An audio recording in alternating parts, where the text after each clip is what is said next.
Dear friends, दिनै मोनसे interesting बाथ्रा रायज्लायगोन नोंथांमोनजों आरो नैबे भिडिअआ स्पेसियली स्टुडेन्टफोरनि थाखाय जागोन जायफोरा कम्पिटिटिभ एग्जाम आरो ओरैनो माने जारिमिननि बाथ्रा खोनासंनानै बा मिथिनो लुगैनाय बिथांमोन बायदि फरायसा आरो मानसिफोरनि थाखाय नैबे भिडिअआ स्पेसियली जागोन जोंनि गोबां मानसिफ्रानो मिथिगौ भारतखौ लायनो इंराजफोरा सासन खालामदोंमोन 1947 आवसो भारतआ उदांस्रि मोनदोंनो दा दिनैनि भिडिअआ जागोन स्पेसियली बे इंराजफोरा भारतखौ सासन खालामदों होनना जों बयबो मिथिगौ किन्तु माब्ला सोर माबायदि भारतआव फायजेननाय मुवा थाफायजेननाय सोरजों रायज्लायफैनाय बिसोरो इंलिशफोरा फार्स्टआव बेनिनो काहानि आसल काहानिखौ दिनै नोंथांमोना नैबे भिडिअनि गेजेरजों मिथिना मोनगोन थ' जों बिदिब्ला भिडिअखौ जागायजेननोसै इंराजफोरा ब्रिटिशफोरा बिराद एडभान्समोन बिसोर बै समावनो 15 जौथायावनो बिराद एडभान्समोन बिसोरनाव गोबां माने बेपार बानिज्य खालामनायाव नाव जावनायाव लैथोआव बिराद एक्सपार्टमोन बेफोराव बिसोरो मोनसे ग्रुप दङमोन बै समाव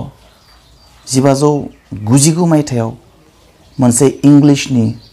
फालांगियारि ग्रुप मार्चेन्ट एडभान्सारार्स होननाय मोनसे ग्रुपआ सानसेखालि मोनसे कम्पानि खुलिदोंमोन बे खिन्थु इस्ट इन्डिया कम्पानि नङा दै इस्ट इन्डिया कम्पानिया फैथ'वाखैनो दानो बिसोरनि ब्रिटिशआव आरो मोनसे कम्पानि खुलिदोंमोन बे कम्पानिनि मुङा जाबाय governor and company of merchants of London trading into the East Indies होननाय मोनसे कम्पानि खुलिदोंमोन 1599 मायथाइयाव बै ब्रिटेननि फालांगियारिफोरा आरो बै कम्पानिया रानि एलिजाबेथ I जों मोनसे एग्रिमेन्ट बानायदोंमोन आरो बै एग्रिमेन्टआव लिरनाय दङमोन जे नोंसोरनि कम्पानिया 15 बोसोरनि थाखाय ब्रिटिशनिफ्राय सानजाजों माने ईस्ट इंडिज होननाय जायगा दङ भारतनि खाथिथिं बाहाय सिगाङाव बिथिं आरो सानजाथिं ईस्ट इंडिज फारसे नोंसोरो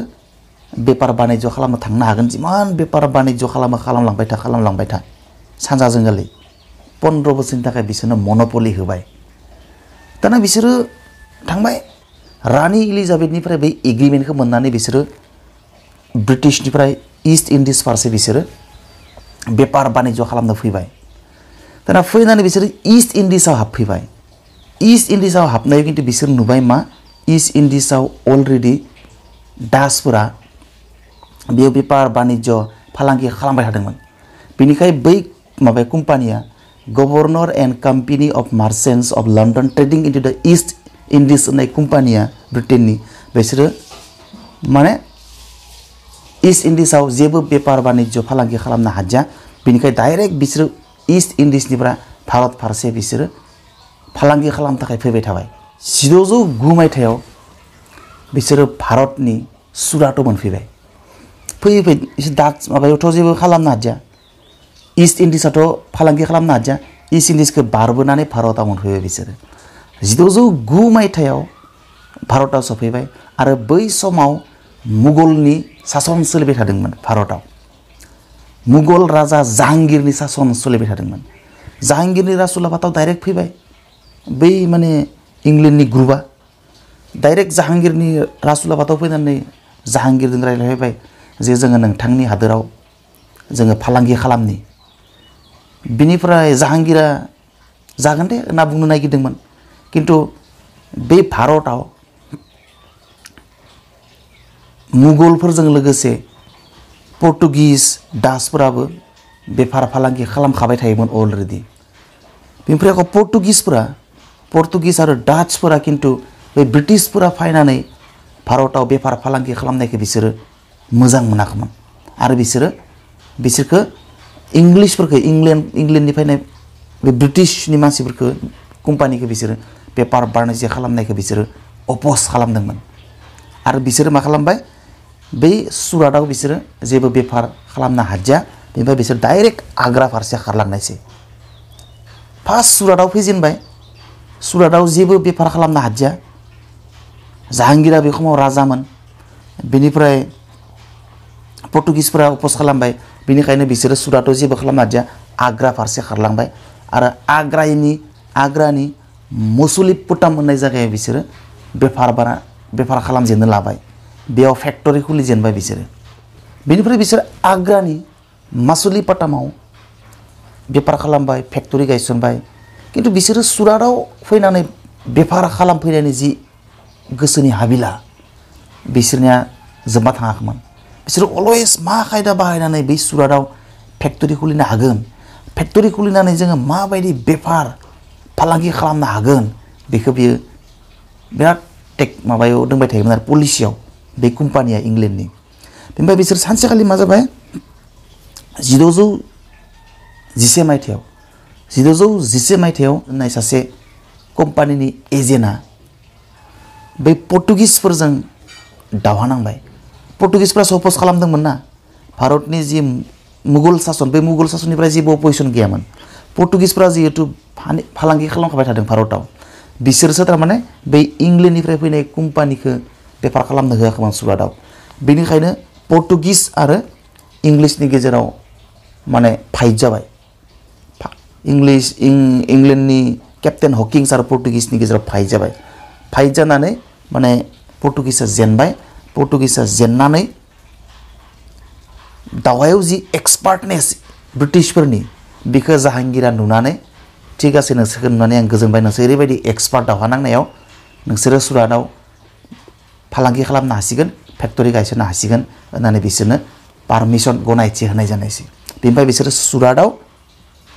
बिसोरो फेक्टरि गायसननायसै आरो सुराताव फालांगि खालामनो थाखाय जागायजेननायसै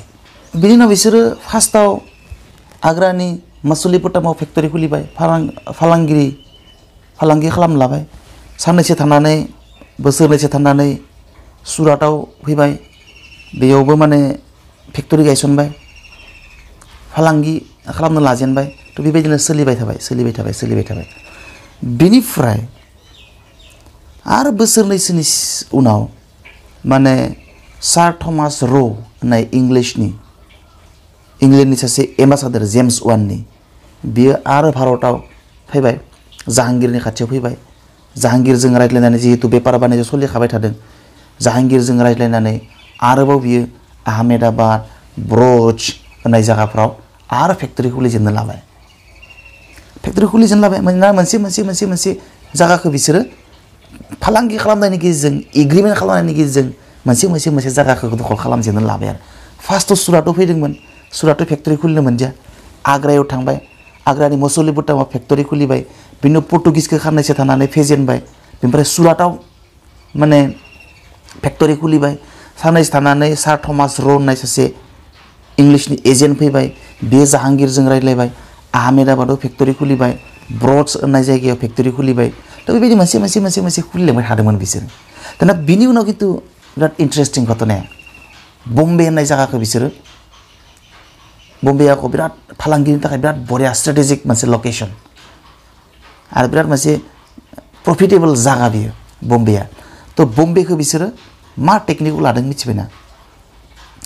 बै इंलेन्डनि जेम्स वानआ बै पर्तुगिस राजानि फिसाजो केथरिनखौ हाबा खालामदोंमोन आरो जेब्ला पर्तुगिस राजानि फिसाजो केथरिनखौ 1662 हाबा खालामदोंमोन बै पर्तुगिस राजाया बै जेम्सनो बम्बेखौ अन्थोब हिसाबै माने दौरि उसुरगा हिसाबै जेम्स वाननो होदोंमोन थारमाने इंलेन्डनो होनाय जाबाय आरो बेनिफ्राय बै बम्बेखौ जाय हाबा खालामदोंमोन पर्तुगिसनि प्रिन्सेसखौ बियो जेब्ला उसुरगा हिसाबै मोनदोंमोन इंलेन्डनि सासे राजाया